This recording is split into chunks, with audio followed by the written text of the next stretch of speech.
కష్టాల బాటలోనే సాగదు పయనం, విడుదల సమీపించెను, నీకు వెలుగు ఉదయించును. విడుదల సమీపించెను, నీకు వెలుగు ఉదయించును. చెమ్మగిల్లు కళ్ళల్లోన కన్నీలంత కాలం, కష్టాల బాటలోనే సాగదు పయనం, విడుదల సమీపించెను, నీకు వెలుగు ఉదయించును. విడుదల సమీపించెను, నీకు వెలుగు ఉదయించును. హ్యాపీ బర్త్డే ప్రశాంతమ్మ. Happy birthday Prashanti. బైబిల్లో 65 కీర్తన 11 వచనం చెప్పినట్లుగా సంవత్సరమును దయా కిరీటమును నీకు ధరింపజేసి ఉన్నాను అని రాయబడిన ప్రకారం దేవుడి గతకాలమంతా నీ జీవితాన్ని కాపాడి మరొక సంవత్సరం ఇలా దేవుని దయతో జరుపుకునే కృపనిత్యం బట్టి దేవుని స్తుతిస్తున్నాం. ఇలాంటి పుట్టినరోజులు నీ జీవితంలో అనేక సంవత్సరాలు జరుపుకోవాలని దీర్ఘాన్ని దేవుడు మీకు దయచేయని మనస్ఫూర్తిగా కోరుకుంటున్నాం. దేవుని పిలుపు కలిగిన నీ జీవితాన్ని, దైవ పిలుపు కలిగిన దైవజనుడైన రత్నరాజు గారిని మీకు యజమానిగా దయచేసి దేవుడే మిమ్మల్ని ప్రేమించి ఇచ్చిన 2 పిల్లలను బట్టి సంతోషిస్తూ మీ అత్తయ్య గారిని మరిది గారిని మీ సంఘాన్ని దేవుడు ఇంకనూ ఆశీర్వాదకరంగా వాడుకోవాలని కోరుకుంటున్నాం. రాబోతున్న కాలం మీ పిల్లలను చూసే కృప మీకు దేవుడు సమృద్ధిగా కలుగు చేయాలని కోరుకుంటూ మీ సేవా పరిచయం దేవుడు ఆశీర్వదించాలని కోరుకుంటూ దేవుని స్తుతిస్తున్నాం. ప్రభువు అనేసి మీ పరిచయంలో నీ జీవితాన్ని దేవుడే ఆశీర్వదించును గాక. ఆమేన్. Thank you lord.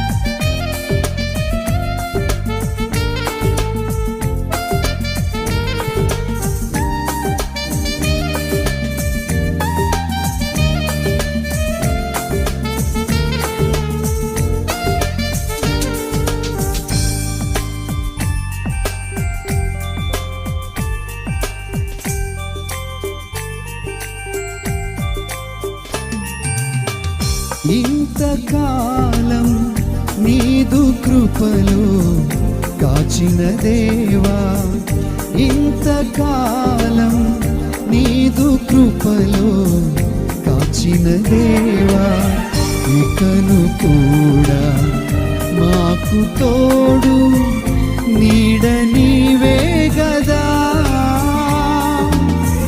ఇకను కూడా మాకు తోడు నీడ నీవే కదా.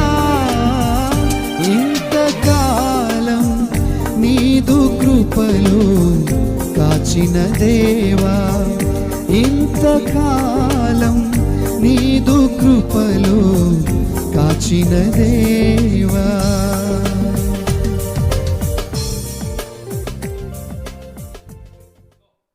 హ్యాపీ బర్త్డే అత్త. Many more happy returns of the day Prashanthi. Happy birthday చెల్లి. ఈరోజు జనన దినోత్సవం జరుపుకోవడానికి దేవుడు నీకు ఇచ్చిన గొప్ప ధన్యతను బట్టి దేవుని స్తుతిస్తున్నాం.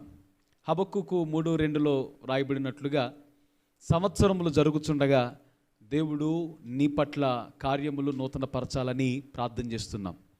నిన్ను, బావగారిని, బిడ్డలను, అలాగే అత్తయ్య గారిని, నవీన్ని, పరిచర్యలను, సంఘస్థుల వారందరినీ దేవుడు దీవించాలని మనస్ఫూర్తిగా కోరుకుంటున్నాం.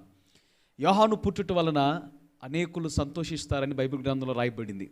అలాగే బాప్తిసం ఇచ్చి యోహాను వలన అనేకులు రక్షణ పొంది ఎలా సంతోషించారో నీ జీవితం కూడా దుఃఖంలో ఉన్నవారిని, రక్షణ లేక ఉన్నవారిని దేవుని సన్నిధికి నడిపించి దేవుని మార్గంలో ఉన్న సంతోషాన్ని వారు పొందుకునేలాగా దేవుడు నీ జీవితాన్ని ఆయన కొరకు ప్రయోజనపరుచుకోవాలని మేమెంతో ఆశపడుతున్నాం. చిన్న బైబిల్ గ్రంథంలో వచ్చినాన్ని చదవాలని ఆశపడుతున్నాను. సంఖ్యాకాండము 6వ అధ్యాయము 24వ వచనం నుండి చదువుతాను. యెహోవా నిన్ను ఆశీర్వదించి నిన్ను కాపాడునుగాక. యెహోవా నీకు తన సన్నిధిని ప్రకాశింపజేసి నిన్ను కరుణించునుగాక. యెహోవా నీ మీద తన సన్నిధి కాంతి ఉదయింపజేసి నీకు సమాధానము కలుగజేయునుగాక. ఆమేన్. God bless you. మన దేవాతి దేవుడు మనుషులు తృణీకరించిన ఈ లోకం వెలివేసినా సరే మనల్ని ప్రేమించే ఏకైక దేవుడు మన యేసుక్రీస్తు ప్రభుల వారు మాత్రమే. దేవునికి స్తోత్రం, హల్లెలూయా. ఈ లేయ జీవితాన్ని మనం జాగ్రత్తగా గమనించినట్లయితే ఈమె పరిస్థితి ఎలా ఉన్నదంటే ఒక నీచమైన పరిస్థితి. ఒక నిరాశ నిస్పృహలు కలుగుతూ తన జీవితంలో కలవరంతో నిండిపోతూ కృంగిపోతున్నటువంటి పరిస్థితే. కానీ దేవుడు మాత్రము ఆమెను ప్రేమించడం మొదలుపెట్టాడు. ఎంతగా ప్రేమించాడంటే నిజముగా నిషేధించబడినటువంటి రాయి మూలకు తలరాయి అని చెప్పి దేవుని యొక్క వాక్యం సెలవిస్తున్న రీతిగా కృంగిపోయిన వారిని దేవుడు లేవనెత్తుతాడు కనుక ఈ స్త్రీ కృంగిపోయినటువంటి పరిస్థితిలో దేవుడు ఆమెను లేవనెత్తాడట. దేవునికి స్తోత్రం, hallelujah. Many more happy returns of day వదిన. హ్యాపీ బర్త్డే చెల్లి. ఒక మాటను గమనిద్దాం. యోహాను సువార్త 1వ అధ్యాయం 6-7 వచనాలు. దేవుని యొద్ద నుండి పంపబడిన ఒక మనుష్యుడు ఉండెను, అతని పేరు యోహాను. అతని మూలముగా అందరూ విశ్వసించున్నట్లు అతడు ఆ వెలుగును గూర్చి సాక్ష్యం ఇచ్చుటకు సాక్షిగా వచ్చెను. ఆమేన్. ఇక్కడ గమనిస్తే దేవుడు యోహానుని పంపింది యేసు ప్రభువారి గురించి సాక్ష్యం ఇవ్వటానికి. యేసు ప్రభువారు లోకమునకు వెలుగై ఉన్నారు. ఎంతోమంది చీకటి వంటి బ్రతుకుల్లో ఉన్నవారిని వెలుగులోనికి నడిపించటానికి యోహానుని ఎన్నుకున్న రీతిగా దేవుడు మనలను కూడా వెలుగుగా సాక్ష్యం ఇవ్వటానికి ఎన్నుకున్నాడు. ఆయన దేవుని యొద్ద నుండి వచ్చినవాడు. నిజమే, దేవుని యొద్ద నుండి వచ్చినవాడని ప్రత్యేకంగా చెప్పబడడానికి గల కారణం ఏమిటంటే యోహాను పట్ల ఉన్న ప్రణాళిక చాలా ప్రత్యేకమైనది కనుక, వెలుగును గురించి సాక్ష్యం ఇవ్వటానికి వచ్చేవాడు కనుక. అదే రీతిగా నీ జీవితంలో కూడా చిన్నతనం నుండి చూస్తూనే ఉన్న నాన్నగారు కానీ అమ్మగారు కానీ మనలను పెంచిన ఆత్మీయ జీవితంలో ఇప్పుడు నీవు అనేక మందికి అటు దీవెనకరమైన ఆత్మీయ జీవితంలో వారిని నడిపించే ఒక గొప్ప అవకాశాన్ని దేవుడు ఇచ్చాడు. సంవత్సరం కూడా బావగారితోనూ అత్తయ్య గారితో సంఘంలో చేస్తున్న పరిచర్యను గమనిస్తున్నాం. చాలా సంతోషకరం. ఇక ముందున్న కాలం కూడా దేవుడు అంచెలంచెలుగా అభివృద్ధిపరిచి ఆయురారోగ్యాలతో దీర్ఘాయువుతో నిన్ను బావగారిని అలాగే మీ కుటుంబీకులను అత్తయ్య గారిని నవీన్ని దేవుడు దీవించాలని, మీ బిడ్డలను కూడా దేవుడు ఆశీర్వదించి ఎక్కడ పరిచర్య చేస్తున్నా ఎక్కడ అడుగు పెడుతున్నా దేవుని నామాన్ని బట్టి అక్కడ దీవెన కుమ్మరించబడాలని మేము ప్రార్థిస్తూ ఉన్నాం. ఇటువంటి అనేకమైన పుట్టినరోజులతో దేవుడు నిన్ను సమృద్ధిగా దీవించి ఆశీర్వదించునుగాక. ఆమేన్. చేసిన మేలులు తలంచుకుందును అనుదినం,